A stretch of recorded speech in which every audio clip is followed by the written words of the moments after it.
The Collegians of Old is presented by the Old Collegians Association of St Burnitz College, celebrating 75 years. The biggest mover and shaker was Frank Fitzgerald. The culture that he built, the pride in being a Burnitz boy. Frank Fitzgerald, he's really shaped the teacher I am, definitely. This journey was quite profound. Can you tell us how it all began? Well, how it all began,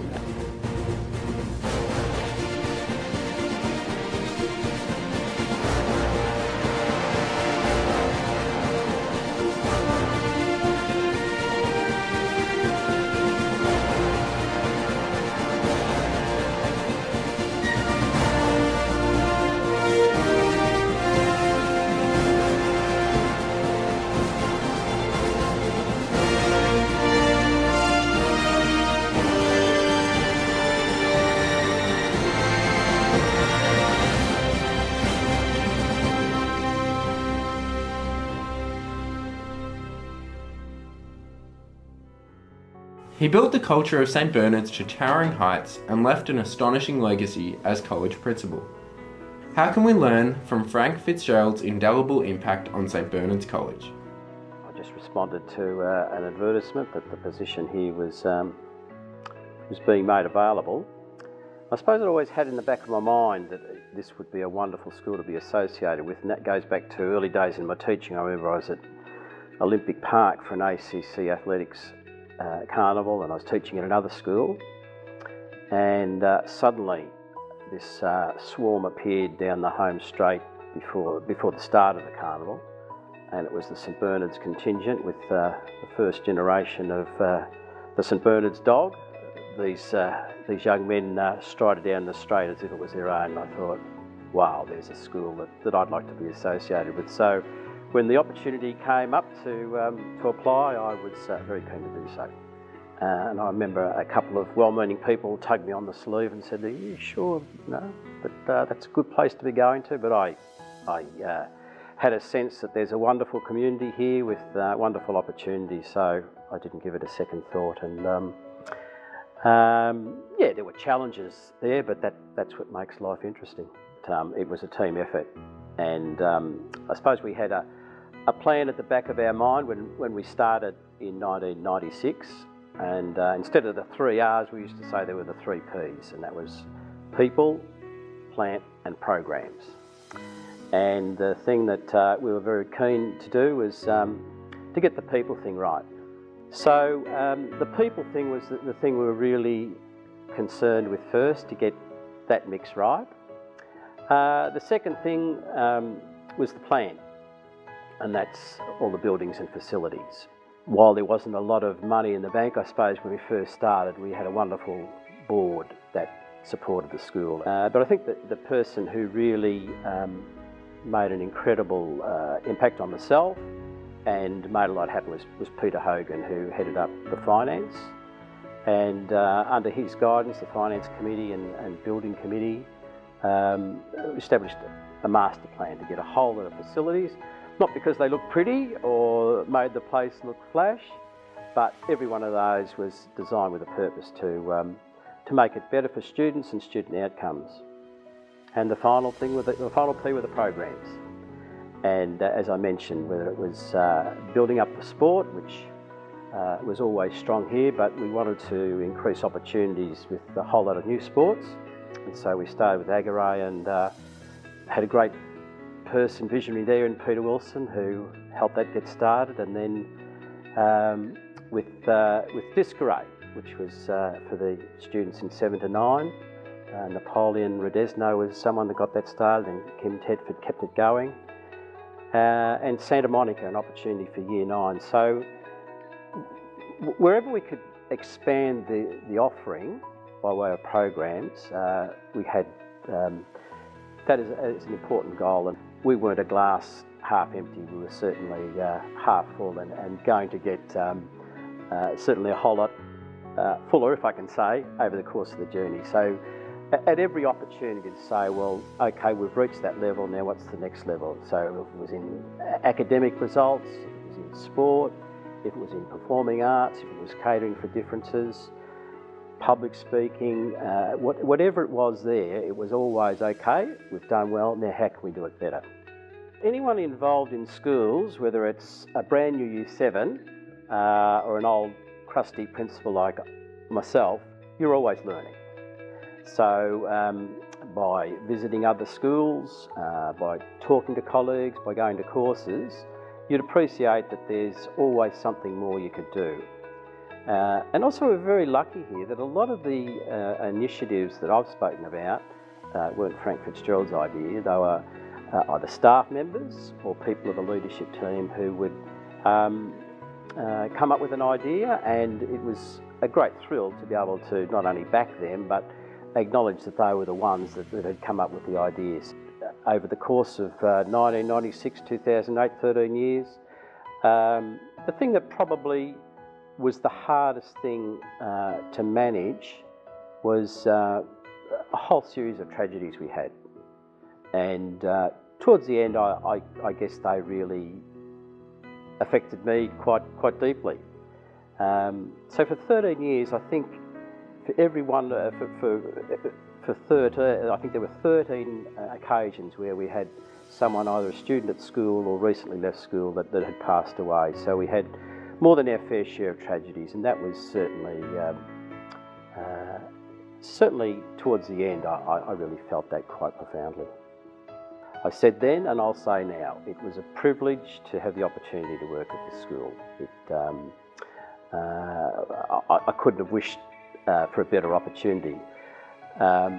And the other thing I'd say in summarising it, I'd go back to that initial thing that I mentioned of those young men striding down the track at Olympic Park, that anyone who works here, I think your challenge is to realise and encourage that optimism, that sense of belonging to community. And I'd like to think that in the time that I was in leadership here, that St Bernard's was able to realise its, if not its full potential, certainly go a long way towards realising that. And that's gives me great satisfaction to be able to say that.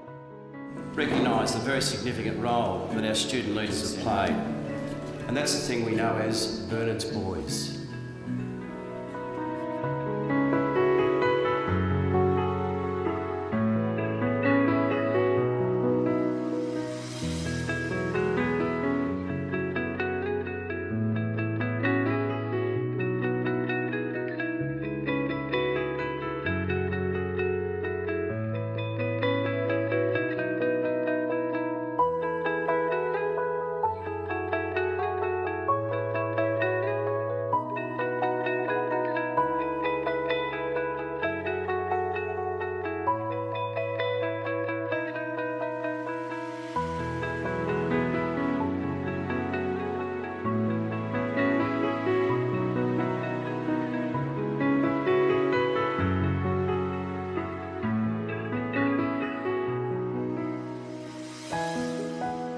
The Collegians of Old is produced by Hands On Productions and proudly sponsored by Tobin Brothers, celebrating lives.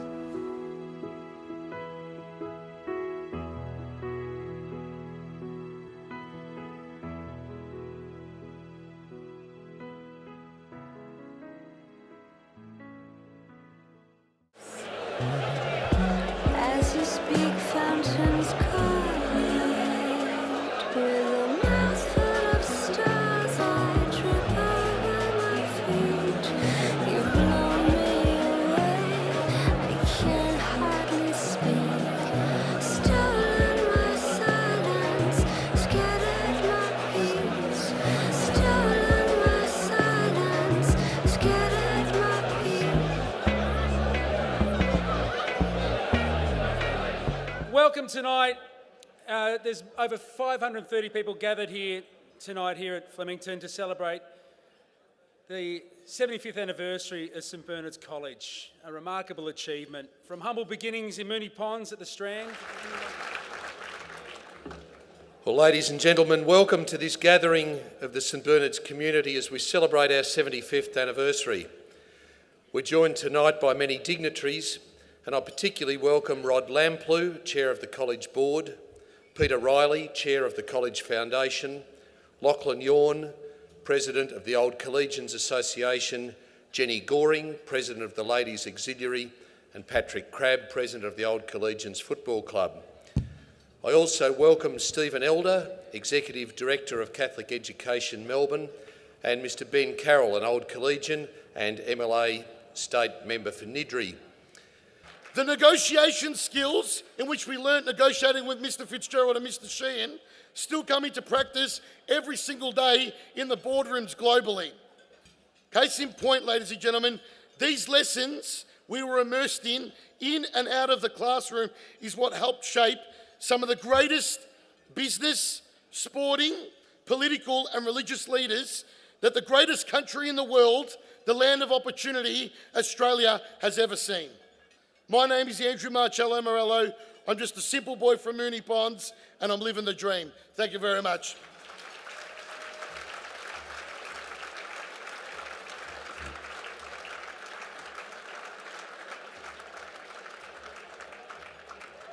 Thank you, Andrew. From 2003, we're going to stretch back a further 40 years to the class of 1973. All those around that time, 73, anyone here? There's a few in the room. Shh, shh. And we're going to meet Stefan Romanou, who currently holds the position of Executive Director of Community Languages Australia. Stefan is an OAM, an Order of the Australian Medal. In his current role as Executive Director of Community Languages, he has the responsibility of coordinating nationally the sector, which involves over 110,000 students studying a range of languages, 69 in total, and over 2,000 instructors. He's a man who is very busy indeed and has achieved enormous things. In his role as Chair of the Australia Day Committee Victoria, he's overseen an expanded program which includes major events, formation of an Indigenous committee with the Australia Day Committee as well. He currently serves as a chairman for a number of non-profits. The past that has led me to a wonderful family who are here tonight with me and who I'm proud of. Religion, faith has also been a guiding light for me. We can argue church and administration line. However, it's about me and God, not a structure. Again, St Bernard's played a huge role in this regard. And I love the Nike saying, just do it. We are so fortunate in this country, we can do things, we can contribute, and we can commit to the change as change agents. In conclusion, happy birthday, St Bernard's. In Ukrainian, we say mnoho lita, and if I had some decent singers, I'd sing it for you. But that means many happy years. May we all continue to be part of the St Bernard's family for many years to come, and may the college continue to produce fine men, givers and change agents who will indeed learn and do good with what they have learned. Happy birthday, St Bernard's. Every endeavor I have made ever is coming into play, is here and now today. This is the moment, this is the time when the momentum and the moment are in rhyme. Give me this moment, this precious chance. I'll gather up my past and make some sense at last. This is the moment when all I've done, all of the dreaming, scheming and screaming become one. This is the day, see it sparkle and shine, when all I've lived for becomes mine. For all these years I faced the world alone, and now the time has come to prove to them I made it on my own. And this is the moment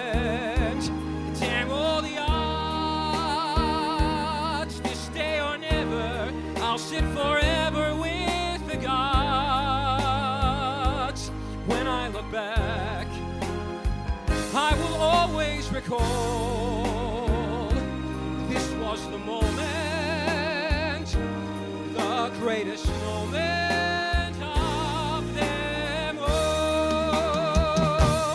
This is the moment, my final test. Destiny beckons, I'll never reckon second best. When I look back, I will always recall, moment for moment, this was the moment, the greatest moment of them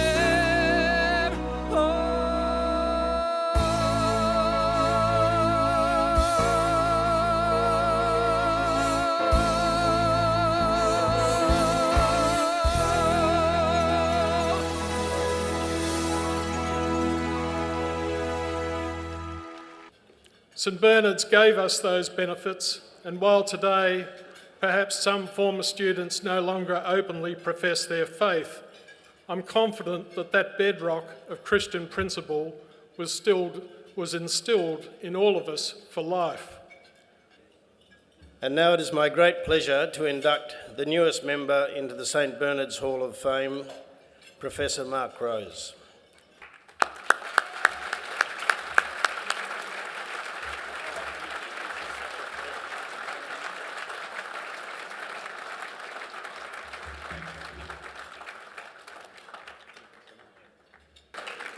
Let me accept this on behalf of my community and for every St Bernard's kid, teacher and family. I'm really honoured. Thank you very much and enjoy the night. Happy birthday, St Bernard's.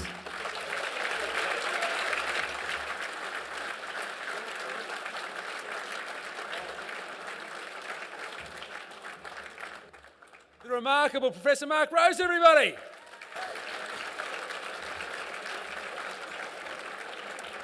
We have one more formality, and it's an important one. It's the naming of the college facilities, and I'd like to invite Tony Patch, the principal, back up to do the honours.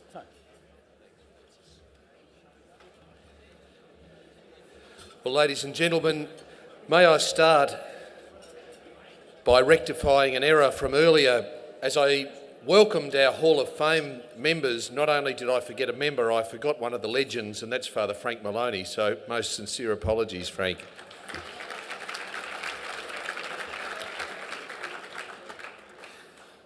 Well, we've heard that 75 years of learning and doing is great cause for reflection and celebration, and we know that to be the case.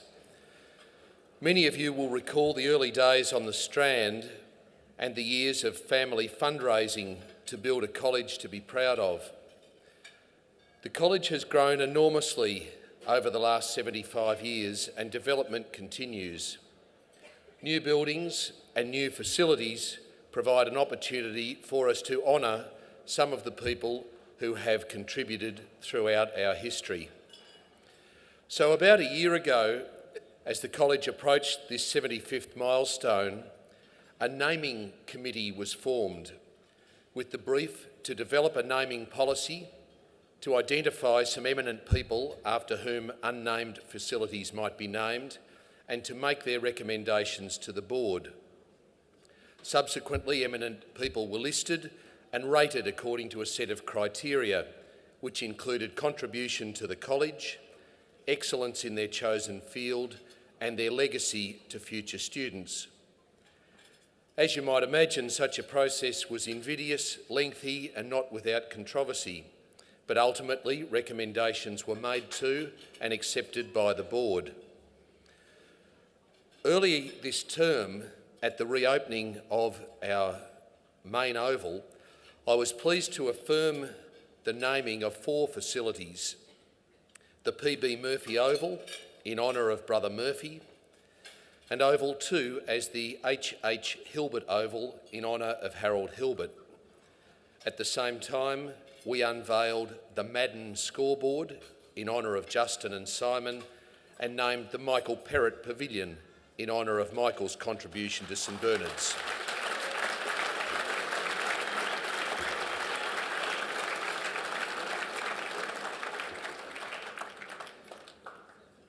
And I'm delighted tonight to announce the following.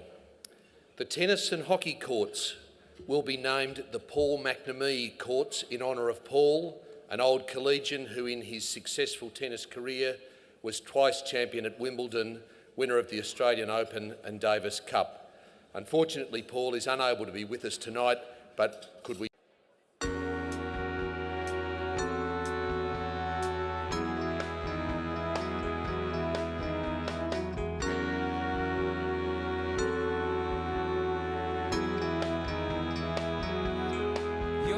Too good to be true. Can't take my eyes off of you. You'd be like heaven to touch. I wanna hold you so much. At long last, love has arrived, and I thank God I'm alive. You're just too good to be true. Can't take my eyes off of you. Pardon the way that I stare. There's nothing else to compare. The sight of you leaves me weak.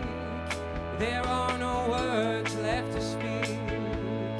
But if you feel like I feel, please let me know that it's real. You're just too good to be true. Can't take my eyes off of you.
You're just too good to be true. Can't take my eyes off of you. Come on, you can join it if you know it. Come on.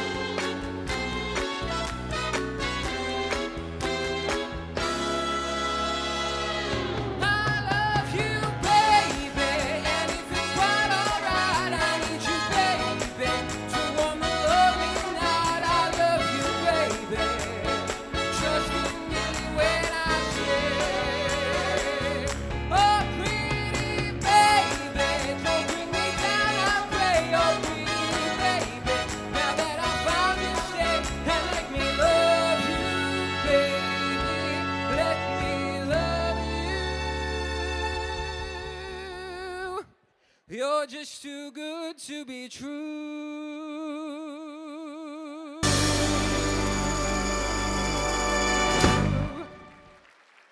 Thank you. Thank you very much. Well, thank you very much. I had to make sure I got to the microphone first, because if I don't start the speeches off, once Simon starts, I won't get a chance to talk. So it's very important that I go first. Now, we haven't written a speech. Mr. Speaker. We haven't written a speech, and you'll probably work that out pretty quickly. But I want to tell you how good Simon is. And I want to tell you how good Simon is because if I don't tell you, he'll tell you and I'll have to listen to it. So I have to be very quick at this. I just want to put Simon's football career at St Bernard's in context. Right? So when Simon was in fifth form, Simon was playing in the reserves at Eston in the first few rounds, and before the end of fifth form, he was playing in the seniors at Eston. Now, the year before, when he was in fourth form, just to show you that he had prepared for that, he was playing in the under-17s on a Saturday morning for St Christopher's. Then he was playing in the seniors for St Christopher's in the afternoon. And then he was playing basketball on a Saturday night for St Christopher's. And that was before he might have played on a Wednesday game in the St Bernard's seniors during the week. He didn't go to school on many Monday mornings in year 10, so he wasn't great academically, you see.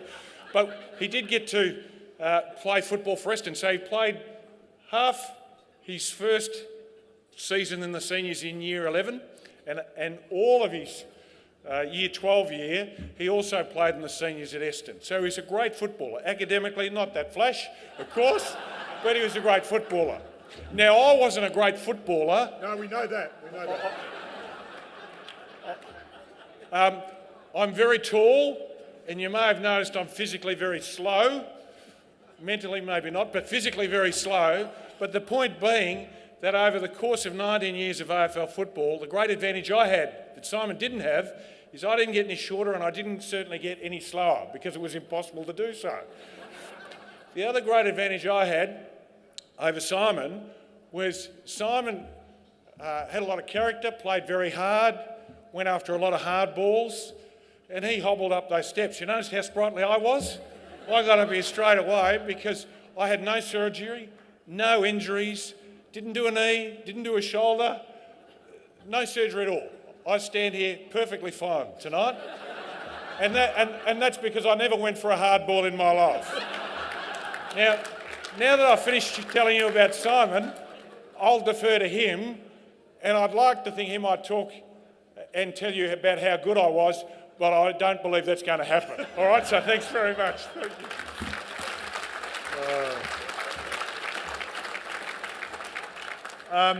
Justin only played 332 games. He didn't play a lot of games. And it's a very significant number, 332 games. Lee Matthews, an official legend of the AFL, played 332 games. And Justin Madden, mate, played 332 games. Lee Matthews and Justin Madden. I mean, for a bloke who couldn't run, kick, mark a handball, he's done extremely well, hasn't he? Look, we're very honoured to have the Madden scoreboard down there, and it's been refurbished. It's beautiful. It's lovely down on the main oval. But I'm a bit disappointed because it's called the Madden scoreboard, and people imagine that's 50% each. I kicked 575 goals. He kicked 190. He's just got one leg of it. That's all he should have. He should just have one leg. Should be the Justin Madden leg. We are supposed to have 7 minutes, which is 3.5 minutes each, which is very hard for me because people know me and I speak in 20-minute blocks. So if you don't stop me at 20, then I go to 40, all right? So be very careful. Look, we had a great time at St Bernard's. There was a little bit of academia there. We did go on to both do tertiary education. We had a wonderful mother. Our father died when I was 13 and Justin was 10. Can I just interrupt? As you always do. Mr. Speaker. Can I just interrupt? He won't tell this story, but I will. Unfortunately, our father died at a relatively early age, mowing the lawn on a Saturday afternoon of a heart attack. And Simon said Two packets of Belly Count.